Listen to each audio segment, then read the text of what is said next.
엄마 국어입니다. 10분 국어. 22학년도 수능 기출 지문을 해설을 해 보겠습니다. 독서 지문이고 기술 지문, 차량 영상 기술. 아마 요즘 나오는 차들은 대부분 이렇게 어, 차를 타고 특히 이제 후진하면서 주차 같은 거 하면은 화면에 이런 게 뜨지. 그래가지고 내가 운전대 돌리면은 뭐 이렇게 바퀴 방향이 나오는 데도 있고 차가 이렇게 동그랗게 되는 것도 있고 어쨌든 별거 아닌 것 같은 기술인데 요 카메라 4대 일반적으로 4대야. 그래서 요거를 활용해 가지고 마치 하늘에서 요 차를 사진으로 찍은 듯한 알고 봤더니 나름 복잡한 기술이 들어 있었고 그 놈을 한번 봅시다. 일단 요 지문 같은 경우는 이 트렌드가 바뀌었다는 걸 가장 잘 보여주는 지문이야. 그러니까 작년 22학년도 수능부터 짧은 지문이 나오기 시작했다. 그 전까지만 해도 보통은 길고 어려운 지문, 그 데이터를 왕창 던져놓고 니네 여기서 필요한 정보를 좀 찾아봐. 이런 식이었는데 지문이 엄청나게 짧아. 6월달 그 22학년도 6월달 시험에서는 그 AI 그래가지고 지문이 짧은데 문제도 쉬웠지. 거기서 맛을 보여준 거야. 얘들아, 이런 길인데 이거를 추론으로 낼 거야. 하고서 이제 보여줬고 9월에서 조금 더 맛을 보여줬고 수능에서 큰 망치로 때려버렸지. 그러니까 수능날 읽으면서 봤더니 뭐 짧고 그림 달랑 하나밖에 없고 오케이. 이제는 그러면 안 돼요. 이제는 지문이 짧다. 그러면은 바짝 긴장하고 조금 왜냐면 길이가 짧으니까 한 단락에 두 단락 없어지니까 천천히 읽으면서 요놈의 추론을 대비해야 돼. 뭐 추론 그러니까 되게 어려워 보이는데 별거 없고 인과관계를 찾든가 과정을 찾든가 뭐 기껏해야 요 정도 하는 거야. 이게 추론이야. 별게 아니야. 적어도 6월, 9월 수능은 이제는 이 방식으로 출제를 할 거야. 그래서 짧은 지문 풀 때 좀 더 신중하게 들어가야 할 것이고, 나머지 실무라든가 이제 EBS 이번에 수능 특강도 보면은 딱히 짧으면서 어려운 지문이 그닥 많지는 않다. 이 짧으면서 어렵게 내는 게 그게 진짜 어렵거든. 길고 데이터 왕창 던져놓고 어렵게 되는 거는 거기서 이제 뽑아가지고 쓰면 되니까 그럭저럭 낼만한데 짧으면서 추론을 내려니까 지문을 막 뒤섞어야 되고 지문을 압축해야 되고 이게 만드는 게 엄청나게 어려워. 물론 뭐 이제 실무에 이거저거 나오겠지만 어쨌든 이제는 지문 짧아진 놈 긴장해라. 오답률 1, 2 정도가 숨어 있다. 이거 그럼 어떻게 대비하냐? 리트, 그 법학 적성 시험. 이 법학 적성 시험이 당연히 수능에 100% 연결되는 게 아니야.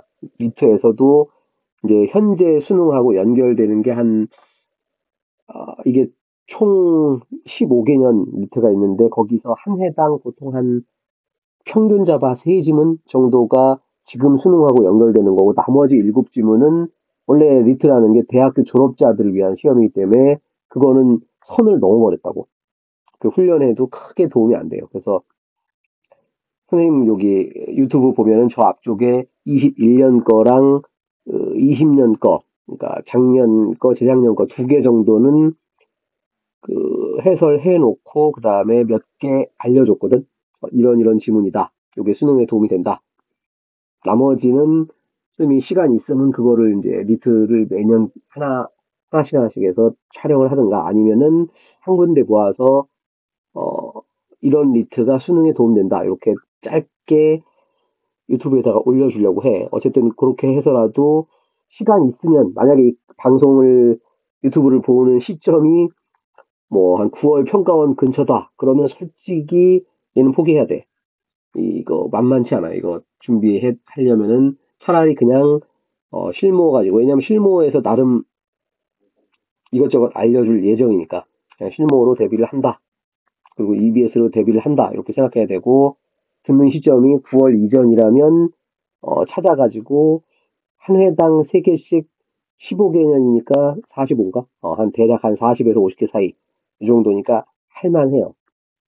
하여튼 바뀐 수능의 가장 큰 게 바로 요 기술 짧은 지문이었다 합시다. 그것이 어떤 건지.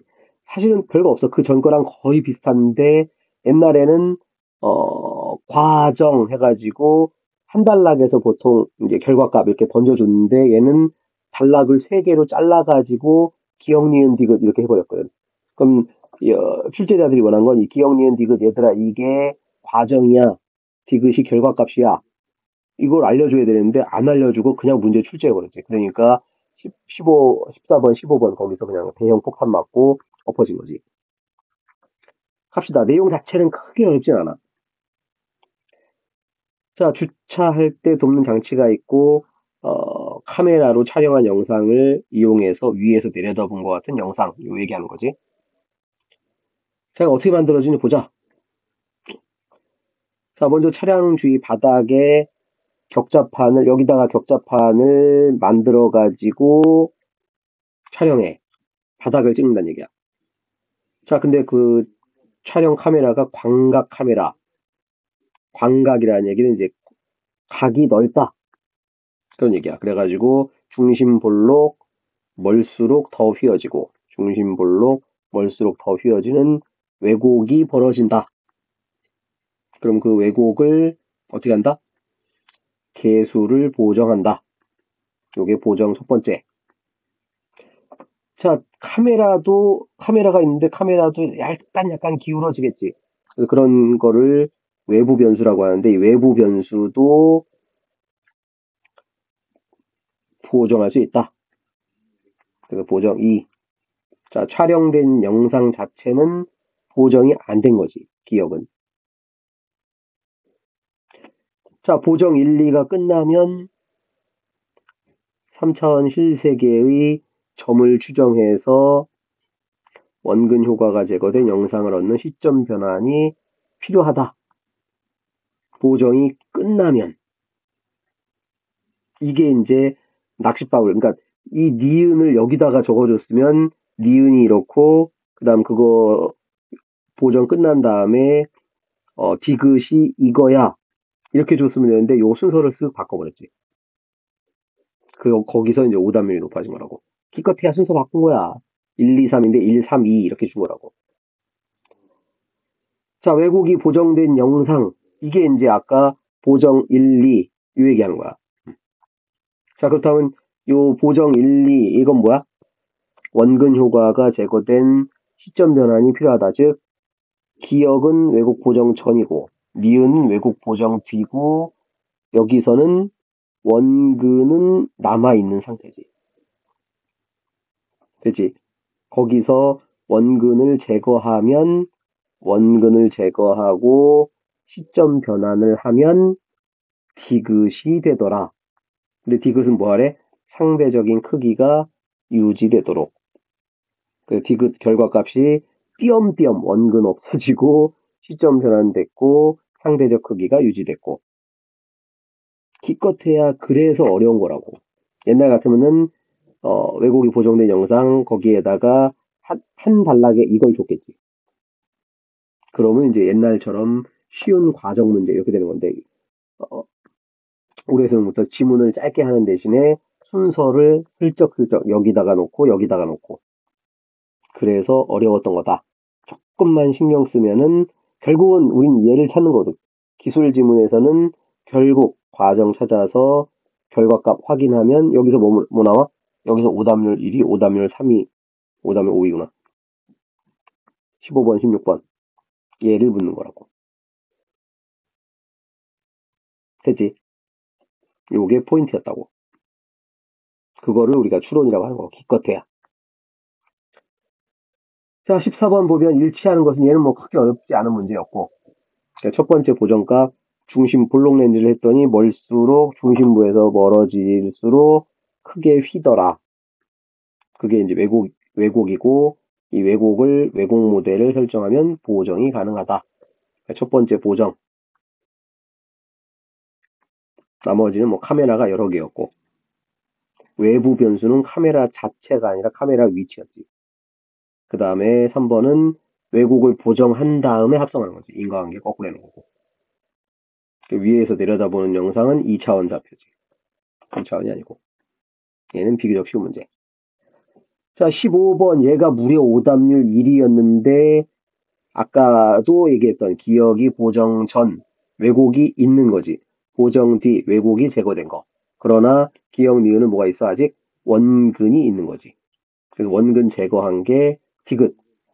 그래서 가장 적절이니까 기억하고 니은은 뭐가 있다? 원근이 있다. 거리가 멀수록 작아 보이겠군. 원근이 있겠군. 끝.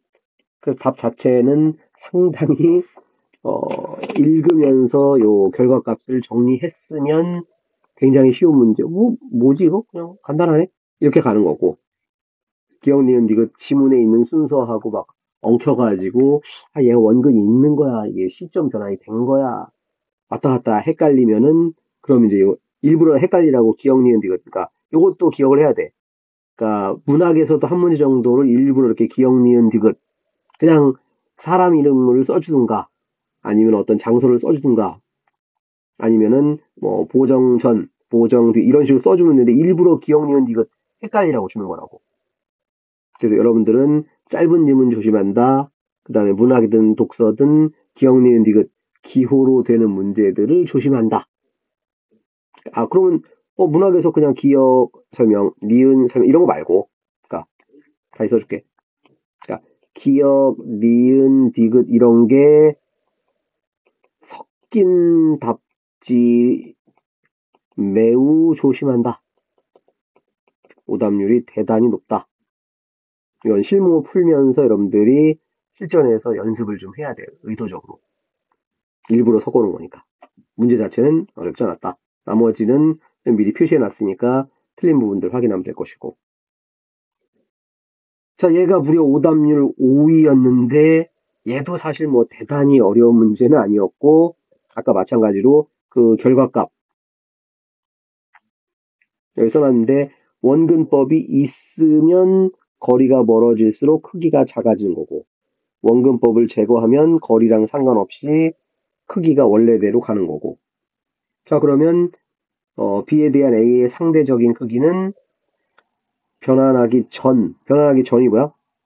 변환하기 전은 원근법 있을 때 얘기. 원근법 있을 때는 크기가 작고 BA 이거는 변환 뒤니까 커진 거고 끝. 그냥 요놈만 지문에서 끄집어냈으면 역시 또 대단히 쉬운 문제인데 이거를 또 이것저것 찾다가 틀리는 문제. 어려운 문제가 아니었다.